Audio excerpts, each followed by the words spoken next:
So I've got two more questions for you, and then I want to ask you about school visits, and then we'll probably think about calling it a day. But I want to ask you, one, I want to give you a platform to tell esteemed audience what you want readers to know about transracial adoption.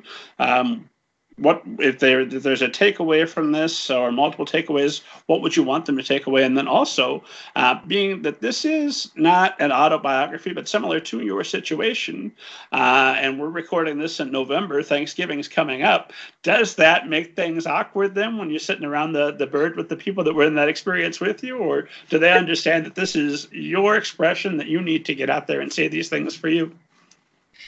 So I would say so it is November, and actually November is National Adoption Awareness Month. But one thing that I would want folks to know who are not familiar with the transracial adoptee experience is that there are a number of us who are adults now who are creating work around our unique perspectives, our experiences. And I think one of the biggest things that I hope that I have maybe achieved with For Black Girls Like Me is I didn't want to write a narrative about adoption that's sort of what we call a fairy tale adoption narrative that sort of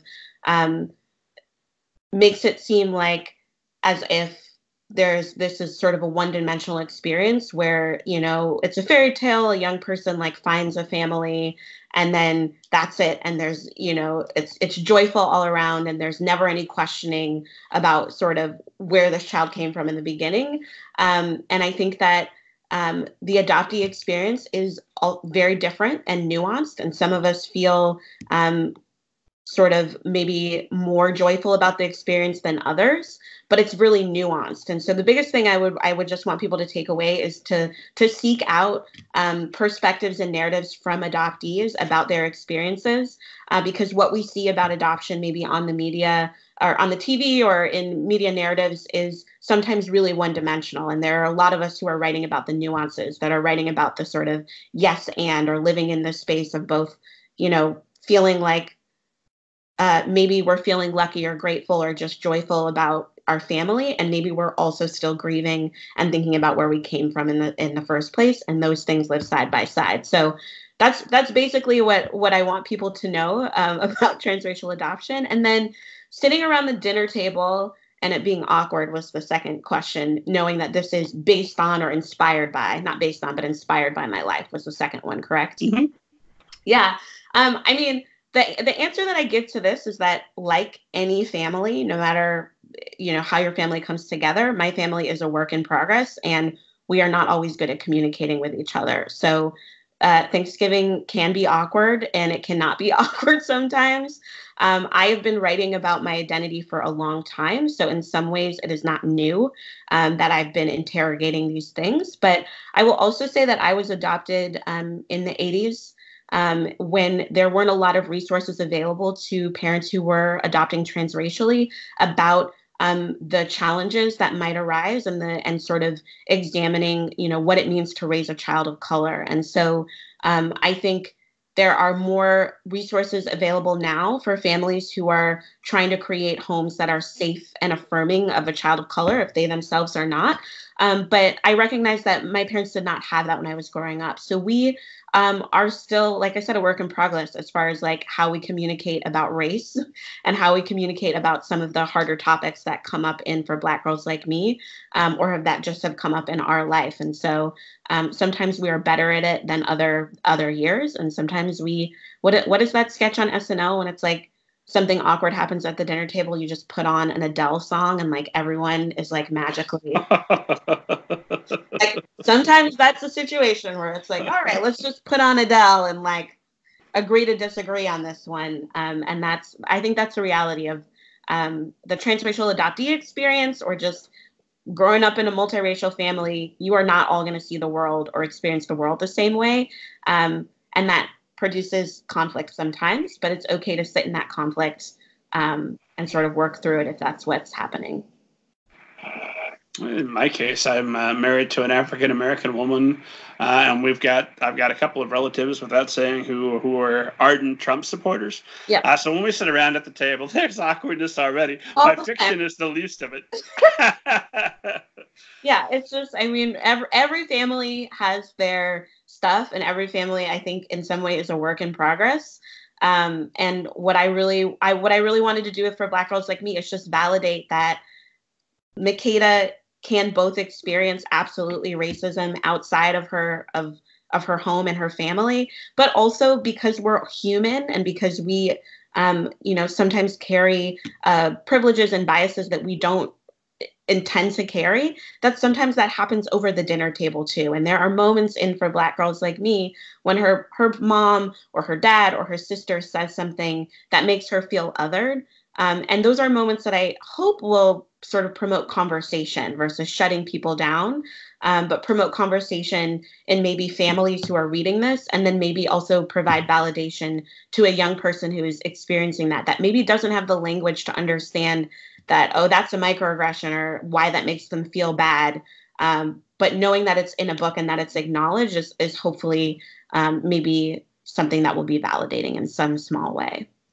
I love the running image of Kata's hair and the different ways that creates issues for her and her family. My wife has a shirt that says, "No, you cannot touch my hair," that she wears proudly. I'm going to get one of those for myself as well one day.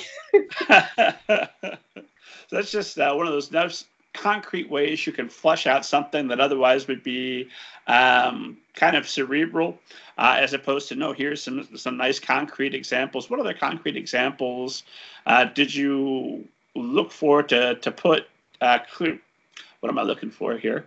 To make real what is otherwise a concept, as opposed to something that's actually happening that you could show on the page, as opposed to telling. As far as the moments where Kata is feeling different or othered, is that what you mean? Yeah, I mean, obviously it's a first-person narration, so sometimes you could just flat tell us. Yeah. Also go, you do the thing that we would expect an excellent author to do, and you show it to us. Yeah. So yeah. What was the process of finding some ways in which to put this concept into actual things you could show the reader? Yeah. So, I mean, I think one of the things that I was really interested in showing in the experience of Makeda, which is also often the experience of just adoptees, is the feeling like you're really visible all the time because you look completely different than your family members, but then you're also kind of invisible at the same time because people don't see you as connected to your family members. So there's this weird, like, I'm here, but like, I'm also like not a face or not a human because I'm sort of invisible. And so I think a lot of the ways that I tried to show that in this book are, and that anxiety about, do people see me? Do people see me for who I am? Is a lot in sort of like how Makeda holds herself. And then some of sort of like the anxious, nervous things that she does when she's feeling that something is off in her world, or something is othering her, or there's some gaze that she doesn't like. So there's a lot of things about like sitting on her hands, or restricting like blood flow to parts of her hands, or there's a lot about like her shoulders tensing, or heat rising in her cheeks, or things that are happening internally to her when something externally is happening that's making her feel like maybe I don't belong here, or maybe they don't see me. And so those were ways that I tried to play with that a little bit in the novel. And then, I mean, you brought up hair. Hair is really loaded for transracial adoptees. It's loaded in general. I think, oftentimes Black women, Black people are always getting their hair touched. Like it's really loaded and it's really political. And Black hair is really loaded and really political. But specifically in families, adoptive families, there's a lot around like hair care because, Black hair is so different or can be really different from white hair. And so it was really actually really, really important to me. And that was actually one of the scenes that I wrote almost the last. It was a hard scene for me to write, but I really wanted there to be some agency from Makeda around her own hair, and then also to interrogate that complicatedness of wanting hair like wanting hair to be one thing, wanting her mom to not struggle with doing her hair, wanting hair like her sister, wanting to be proud of her hair, not understanding the different ways she could do her hair because she didn't have examples of it in her life. Like that whole scene was really important for me to write, but also really difficult to write because I wanted to get it right. And so that was actually a scene I did a lot of research and then also just like talking with other Black women in my life about like how to explain certain hairstyles because I don't also have an extensive knowledge of Black hairstyles myself. So yeah, things like that, but definitely embodying that, like silencing that Kata is feeling sometimes was part of portraying that in the novel. A far more extensive knowledge of Black hair care than I did 15 years ago. Yeah. Although I was preparing for my son because I figured when we had a child there might be some hair issues, and he's blonde. Yeah. He's got my hair. So and there's I'm forgetting the name of the organization, but there's actually an organization in Chicago that specifically works with adoptive families and does hair care workshops and tutorials, and it's specifically marketed towards adoptive families with Black children. And they just have like a little short film that came out about them. If I remember it, I will send you the name for maybe notes. But yeah, there's a lot. Like I said, there are a lot more resources and a lot more. I think internet has done a lot for sort of communities that are raising children of color. There's a lot more. And I think in turn, there's also hopefully a lot more visibility of adult adoptees who are talking about their like various nuanced perspectives growing up. Well, there is now. Middle Grade Ninja podcast goes out everywhere. Yeah. So mission accomplished. That was such a thoughtful answer. I appreciate. I like that. Now, of course, I got to follow it up with a dumb question. No. Mariama J. Lockington, have you ever seen a flying saucer, and do you believe in them?